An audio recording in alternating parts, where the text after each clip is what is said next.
Fala pessoal, tudo bem? Pessoal, conforme nós vimos naquele último vídeo com a luzinha, no primeiro século havia muitas correntes de pensamento diferentes. O cristianismo ele não surge unido, como os cristãos pensam, que estavam lá os apóstolos pregando, tudo uma coisa só. Na verdade, essa unidade só veio através de concílios. Deixa eu passar a sirene, que onde eu moro é complicado. O próprio Paulo diz em Coríntios, né? Haveis divisões entre vós, uns dizem que é de Apolo, de Quefas, de Paulo. Então havia divisões, pessoas pregando coisas diferentes e pessoas se combatendo, grupos se combatendo. Que nem eu falei, a corrente de pensamento joanina, ela combate muitos docetas, que falavam que Jesus não veio em carne, que ele era só um espírito, tinha só uma aparência, tá? E dessas correntes de pensamento, pessoal, Paulo, ele também se destaca. É o que nós chamamos, vou colocar aqui em vermelho, é mais fácil, de paulinismo, que é uma corrente de pensamento à parte. Paulinismo. E será que essa corrente estava em harmonia com as outras correntes de pensamento ou com aquilo que Jesus pregou? Nós vamos ver na Escritura. Aqui eu estou na Epístola de Romanos, capítulo 3, eu vou ler o versículo 28. Porquanto nós sustentamos que o homem é justificado pela fé, sem a prática da lei. Então isso é que Paulo pregava nas igrejas, ó. O homem é salvo pela fé, e ele diz sem a prática da lei. Sem lei. Preste muita atenção nisso daqui, que isso aqui vai ser um ponto importante que a gente vai analisar aqui nesse vídeo, tá? O homem é salvo pela fé sem a prática da lei. É isso que Paulo está dizendo. Só que Tiago, na sua epístola, pessoal, que é uma epístola de outro autor, provavelmente pode ser o Tiago, o apóstolo, se bem que tinha um Tiago proeminente no primeiro século, né? Vamos ver o que Tiago disse na sua epístola? Deixa eu só achar aqui as epístolas de João, Judas. Essas epístolas, ó, é isso que sobrou dos apóstolos na Bíblia. Olha a epístola de João. A de Judas, é só isso aqui, ó. Ninguém percebe, né, que Paulo domina o Novo Testamento, né, sendo que Paulo nem andou com Jesus.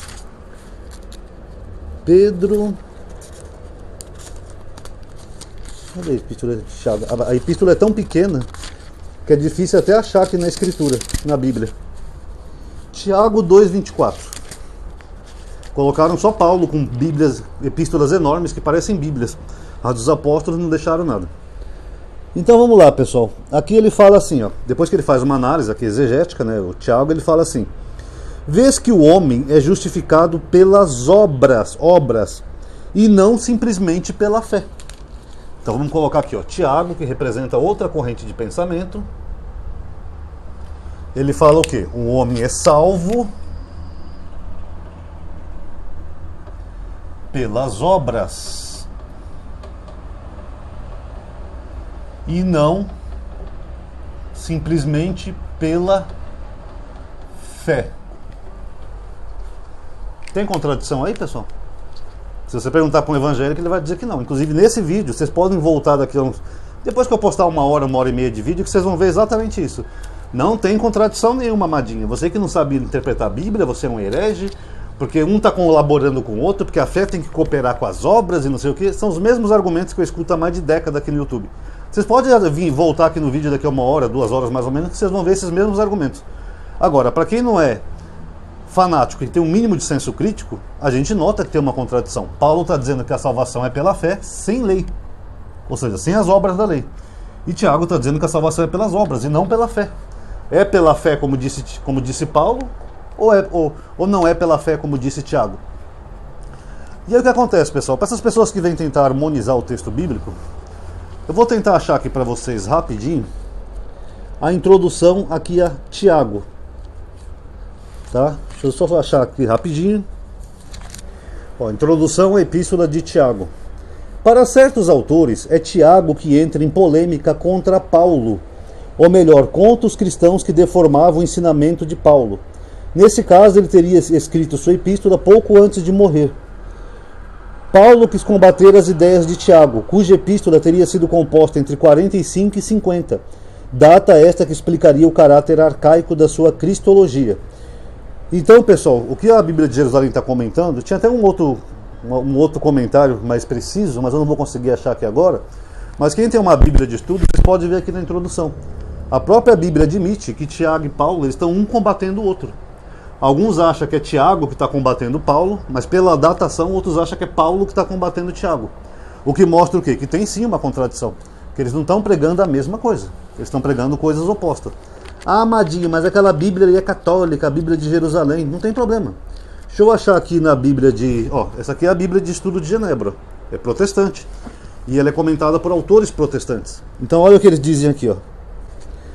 Bíblia de Jerusalém, protestante. Jerusalém, de Genebra, Bíblia de Estudo. É possível que o tratamento da fé e da justificação em Tiago, capítulo 2, versículo 14, que eu posso ler aqui para vocês, tenha sido uma resposta a alguma compreensão incorreta da teologia de Paulo. É possível que tenha sido uma resposta de uma compreensão incorreta da epístola de Paulo.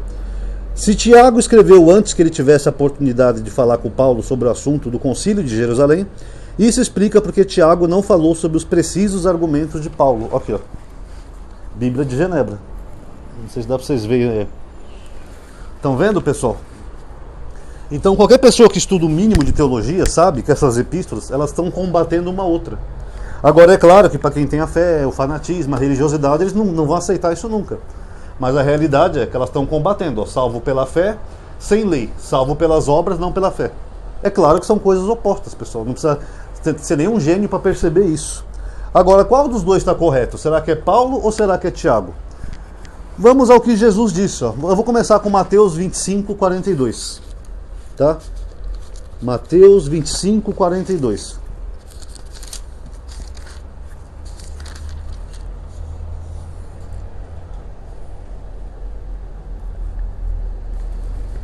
Eu vou ler a partir do versículo 31.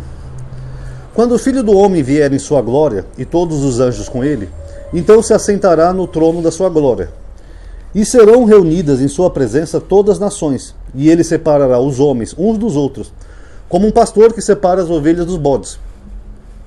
E porá as ovelhas à sua direita, e os bodes à esquerda. Então dirá o rei aos que tiverem à sua direita: Vinde, benditos do meu Pai, recebei por herança o reino preparado para vós desde a fundação do mundo. Então é isso que Jesus está prometendo, um reino que essas pessoas seriam recompensadas. Pois tive fome e me deste o que comer, tive sede e me deste o que beber. Deixa eu ir anotando aqui, pessoal, para ficar mais fácil. Fome, teve sede e me deste o que beber. Era forasteiro e me acolheste. Forasteiro, acolheu forasteiro.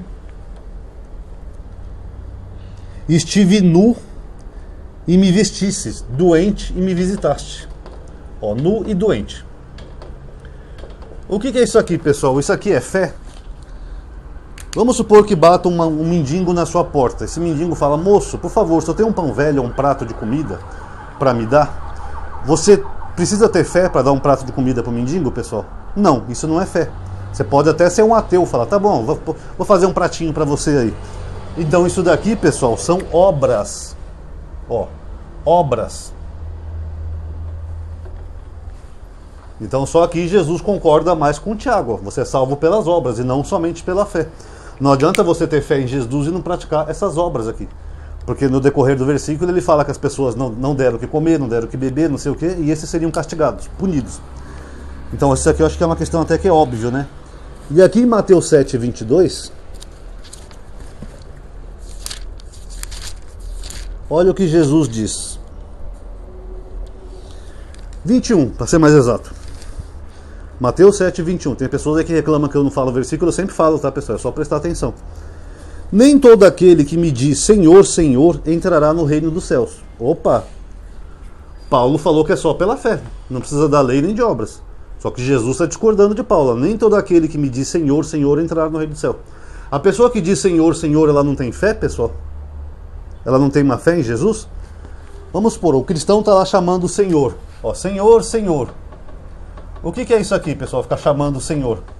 Isso aqui é uma obra? Não. Isso aqui é fé, quer dizer que você tem fé em Jesus Cristo. Então isso aqui é uma fé.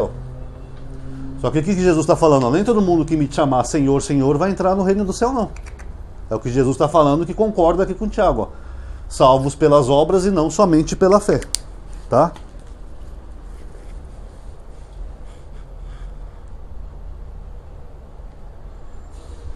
Qual o versículo que eu estava lendo? Mateus 7, 22.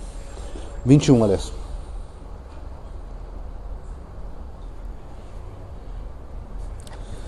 Mas sim aquele que pratica a vontade do meu Pai que está no céu.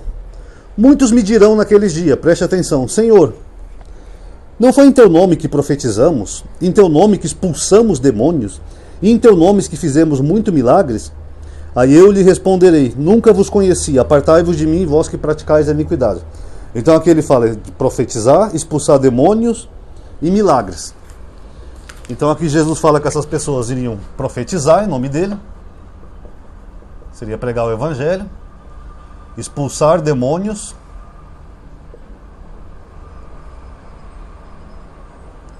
e fazer milagre. Isso aqui são obras, pessoal?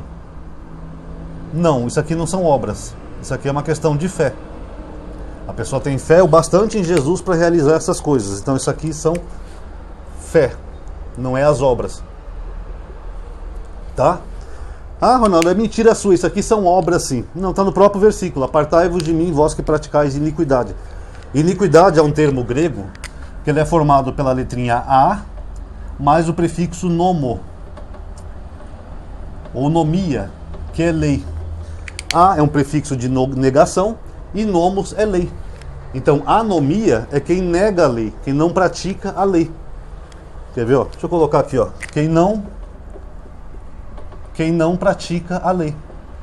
Então o que Jesus está dizendo aqui, pessoal, é que não adianta você fazer milagre, expulsar demônio, profetizar, se você não segue a lei. Está bem claro no texto. Apartai-vos de mim, vós que praticais a iniquidade, a transgressão da lei. Aí chega Paulo e fala o quê? Nós somos salvos pela fé, sem lei. Ué, então Jesus fala uma coisa para um público e Paulo fala outra. Vamos imaginar o seguinte, Jesus chega, ele faz sua missão, aí ele morre, ressuscita, e depois que ele vem lá do céu, ele aparece para uma pessoa que ele nem viu em vida, que é Paulo, e ele começa a pregar coisas diferentes para Paulo. O mesmo Jesus que falou assim, a sua palavra seja sim, sim, não, não. O que passar disso é de procedência maligna, é isso? Então lá com os apóstolos ele pregava uma coisa, depois ele levanta Paulo para pregar o oposto do que ele falou. Não, amadinho, mas Paulo pregava para o gentil, não para o judeu. É mentira, eu vou chegar nesse ponto ainda aqui nesse canal, tá? Mas é mentira. Então só se Jesus virou um bipolar, porque a mesma coisa que ele falava para os seus seguidores, ele poderia ter falado em vida. Ó, pessoal, não precisa seguir lei nenhuma, não precisa, que a gente é salvo só pela fé, só crê em mim e seja salvo. Tem algum versículo assim? Ao contrário, quando o jovem rico se aproxima de Jesus, ele fala, mestre, o que eu devo fazer para ganhar a vida eterna? O que Jesus responde para ele? É só acreditar em mim? Não, Jesus fala, conhece os mandamentos. Mandamentos do quê? Da lei. Não roube, não mate, não cometa adultério, etc. Mas aí veio Paulo com sua corrente de pensamento, prevaleceu na Bíblia, e toda a igreja cristã segue esse homem aqui. Todo mundo. E tenta harmonizar tudo isso, aquelas teologias malucas que a fé e obra é junto, não sei o quê. E só para finalizar, pessoal, antes que eu esqueça, essa questão aqui de Paulo e Tiago, a gente sabe também pela exegese do texto que eles usam o mesmo termo como exemplo, que é Abraão. Paulo fala que Abraão foi salvo pela fé, e Tiago fala que Abraão foi salvo pela obra. Então por isso que a gente entende que uma epístola está combatendo a outra. Qual que veio primeiro, não sabemos. Mas o fato é, de acordo com Jesus, ele está harmonizando mais com o que Tiago falou. Lembrando que Tiago provavelmente foi um apóstolo e andou e aprendeu com Jesus. Já Paulo não. Paulo já prega outra coisa. Tá? Inclusive em Atos 15, a quem interessa a aposta, ela fala que Pedro era o apóstolo dos gentios. Pode ver na sua Bíblia. Por quê? Porque o termo gentil não é exatamente o que os cristãos estão pensando por aí, pessoal. Isso aí também eles aprendem errado nas igrejas, tá? Enfim, quem quiser aprender, fique à vontade para seguir o canal, tá bom? Acho que deu para entender, né? Gostaram, pessoal? Então já sabe o ritual. Dá um like, se inscreve, ativa o sininho, entra nas listas de aviso que eu tenho, comenta, compartilha nos grupos, que tudo isso ajuda, tá bom? Muito obrigado a todos aí que assistiram. Até a próxima.